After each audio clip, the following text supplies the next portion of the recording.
पंढरपूरच्या वाटेवरती चालत असताना काय सांगाल थोडक्यात की किती वर्षाला तुम्ही पायवारी करताय? आळंदी हे गाव पुण्यमी ठाव दैवतरा सिद्धेश्वर 84 सिद्धांत सिद्ध भेटला. हा सुख सोहळा स्वर्गी नाही.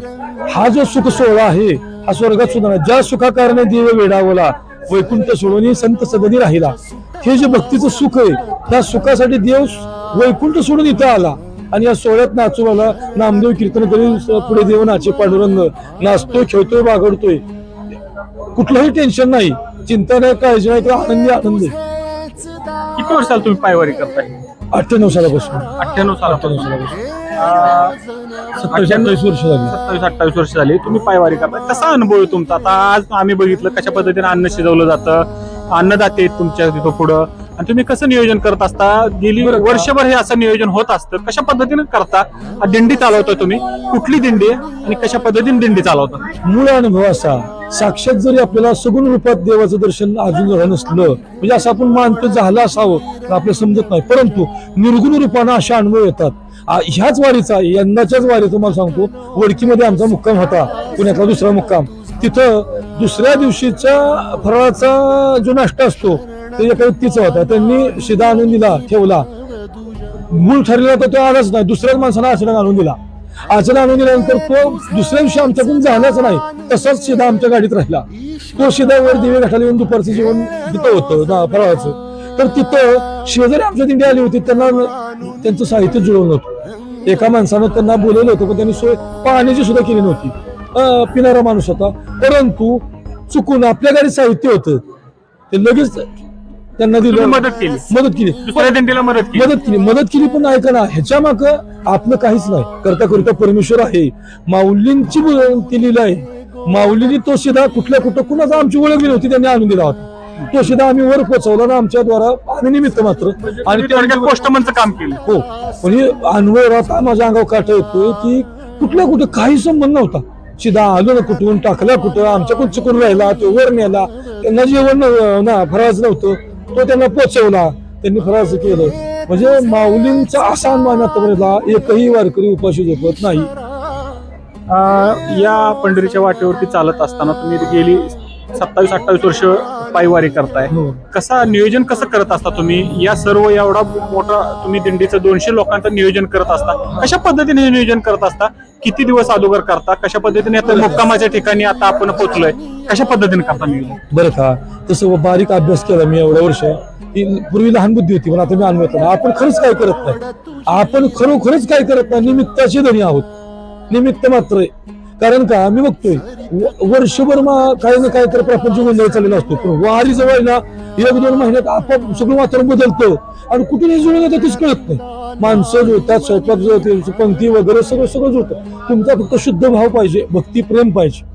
तुमचं भक्तिप्रेम असताना आपण काहीच करत नाही. मी स्वतः अनुभवाला सांगतो, मी एवढ्या 1-2 वर्षात म्हणजे सारखं तर चालूच आहे. हा समाजाचं कल्याण बघायला, कल्याण करा तुम्ही गेला ना तुम्हाला समाजात त्रास होणारच. 1-2 वर्षात मी एकटा पडलो होतो, पूर्ण एकटा. पण वारी जवळ आली की कुठे जुळून येते, 200-250 माणूस जुळते. भक्तीचा आनंद, पंक्ती जुळतात, काही कमी पडत नाही. परत भरपूर शिल्लक असं राहतंय की दर महिन्याला पंक्ती आपण एवढं शिल्लक राहते आणि त्याच्या अगोदर एका दिवसाचं मला उपाशी राहावं लागतं. वारी आल्या जेवढं जुळून कुठं येते. आता तसं पाहिलं तर एक आघात लीला ह्या वर्षी मानली जाईल की मोठ्या प्रमाणात पाऊस होता. प्रस्थाना दिवशी मुख्यमंत्र्यांनी स्वतः दस्तूरखुद्द मुख्यमंत्र्यांनी महाराष्ट्राच्या देवेंद्र फडणवीस यांनी की एक जाहीर केलं होतं, घोषणा केली होती की आळंदीत येऊ नका, परंतु प्रस्थाना दिवशी पूर्णपणे पाणी वासरलं गेलं. हे आघात लिहिलं आहे का माऊलीची? काय सांगाल तुम्ही थोडक्यात त्याविषयी बोलायचं झालं ना तर राम तेरी गंगा मैली रे असं आपण एक गीत ऐकलेले. जसं पापियों के पाप धोते होते राम तेरी गंगा मैली हो गई असं गीत आहे बघा.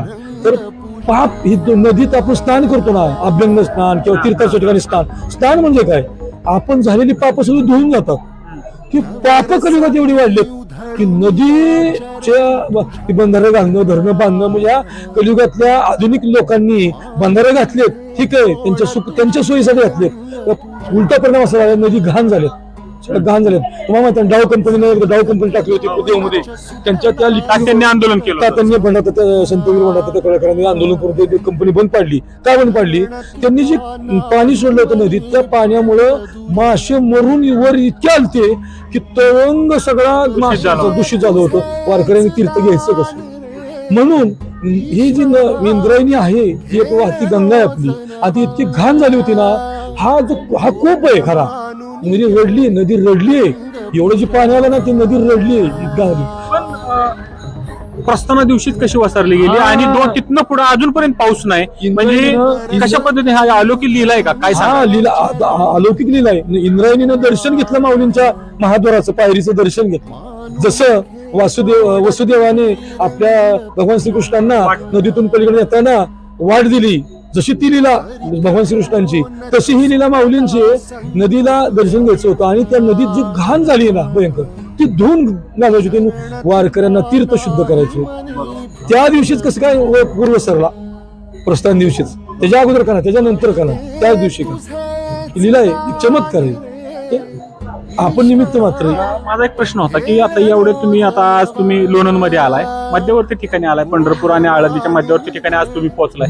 कशा पद्धतीने आज किती किलोमीटरचा प्रवास होता? ह्या प्रवास करून आल्यानंतर आम्ही बघितलं की या घरी लोणंदच्या ठिकाणी आल्यानंतर तुम्ही इथं आरती केली, हरिपाठ केला आणि आता मुक्कामाच्या ठिकाणी आता तुम्ही आराम करणार आहे. आता हा दिनचर्या कशी असते तुमची दिवसभराची? कसं बरं का, वेदांनी सुद्धा सांगितलं, धर्मे रक्षे रक्षिती, म्हणजे धर्माचं जो रक्षण करतो त्याचं धर्म रक्षण करतो. घेशी तेव्हा देशी, अशी उदाहरण अशा संतांनाही सांगितलंय. देव परीक्षा घेतो आपल्याकडून काहीतरी. सुदाम्याच्या मुठभर पोहे घेतले ना, गाव सोन्या दिला, त्या पद्धतीने आपला भक्ती भाव पाहतोय परमेश्वर. मग हे जे चाललेलं आहे ना सगळं, तुम्ही फक्त भजन करत राहा, तुम्हाला काही कमी पडणार नाही. भजन का करा? देव काय आपलं उपकार करत नाही. त्याच्या देवाचेच नाव आहे देवाची ऐश्वरी, देवाचे नाव त्याला वाहतोय आपण. उलट आपले उपकार नाही, आपल्या जीवनाचा उद्धार होण्यासाठी तुझ्या नामाचा महिमा तुझं न कळलं मेघ श्यामा, असं चाललं. हे कायच आपण करत नाही. तर हा आपली जी भक्तांची जी तळमळ आहे ना, वारी चुकवणार नाही, वारी करणारच, भजन करणार, त्यांची इच्छा पूर्ण करायसाठी ती सगळं जुळवलेलं आहे. जयाने घातली मुक्तीची गादी मिळवली माननी वैष्णवांची. आता तुम्ही इथून आज हरिपाठ कीर्तन करून उद्या सकाळी किती वाजता निघणार पुढच्या प्रस्थानात? आता 2 मुक्काम 2.5 मुक्काम असतो लोणंद मध्ये पहिल्यापासून. ती कमी पडली की इथं 1.5 मुक्काम असतो. 1.5 मुक्काम आहे. उद्या 1 वाजता माऊली हलणार आहेत आणि वारकरी सगळे 11-12च्या दरम्यान हलतात पुढच्या दिंड्या, पुढे नंबरा दिंड्या त्यांच्या बरोबर असं टायमिंग असते. आता आम्ही उद्या 11, 11:30, 12 दरम्यान आम्ही हलणार आहोत. मग ते नियोजन ठरलेलंच असते. ती अगदी करेक्ट जे ठरलंय ते ठरलंय ते जाणार. पुढचा मुक्काम उद्या तुमचा तरडगाव मुक्काम आहे उद्या. आता हे जे पुढे तुम्ही चालत जाता आणि पंढरपूरला मार्गस्थ झाल्यानंतर काय वाटतं तुम्हाला? परतीच्या दिशेने जावा, ही सगळी वारकरी तुम्ही एकत्र इतक्या दिवस 17-18 दिवस तुम्ही एकत्र राहता आणि नंतर पुन्हा प्रत्येक जण आपापल्या पद्धतीने आषाढी एकादशी झाल्यानंतर आपापल्या घरी जातो. कसा तो म्हणजे तुम्हाला एक दुःखाचा क्षण कसा वाटतो? उदंड ऐकले उदंड वरले, ऐसी चंद्रभागा ऐसे भीमा तीर, ऐसा विटेवरील देव कोठे. म्हणजे खरोखरच असं दैवत कुठं नाही. जिथं जाईल तिथं दैवतांनी शस्त्र घेतलेली. का? ती युद्धाची दैवत आहेत. ती भक्ताचं रक्षण करण्यासाठी, दुष्टांचा सहार करण्यासाठी ती सगळी अवतार झालेले आहेत. पण पांडुरंगाचा अवतार हा खास भक्ताच्या उद्धारासाठी झालेला आहे आणि भक्तीचा आनंद देव सुद्धा घेतोय. रुक्मिणी माता मागून आल्या तर रुक्मिणी मातेला जवळ नाही घेतलं. प्रत्येक मंदिरामध्ये देवाशेजारी देवी आहे, पण या मंदिरामध्ये देवांना रुक्मिणी मातेला सांगितलं तिथं तुम्ही वर राहा, मला आता भक्तीचा आनंद, भक्तांचा आनंद घ्यायचा आहे. एकटे देव उभे फक्त पंढरपुरातच आहेत असे. आणि दुसरी गोष्ट वारीचा आनंद म्हणजे बरं का, ही जी भक्तीची भूक आहे, ती भूक ह्या महापुरात भूक भागल्या जाती. आणि जी अध्यात्माची, आत्मज्ञानाची किंवा तुमच्या जे सुख दुःख भोगून जे लोक सात्विक झालेले असतात ना, त्यांच्या थोडक्यात साध्या भाषेत बॅटरी चार्जिंग होतात भक्तीच्या वारीत. ह्या चार्जिंग वर अख्खं वर्ष चालते. पुन्हा वारी येते पुन्हा माऊली रामकृष्ण हरी. रामकृष्ण हरी. म्हणजे जे सुख दुःख आपण भोगतो, त्रास होतो मानसिक, समाजाचा, वारी सगळ्या सीन भाग गेला, सीन गेला, अवघा झाला आनंद.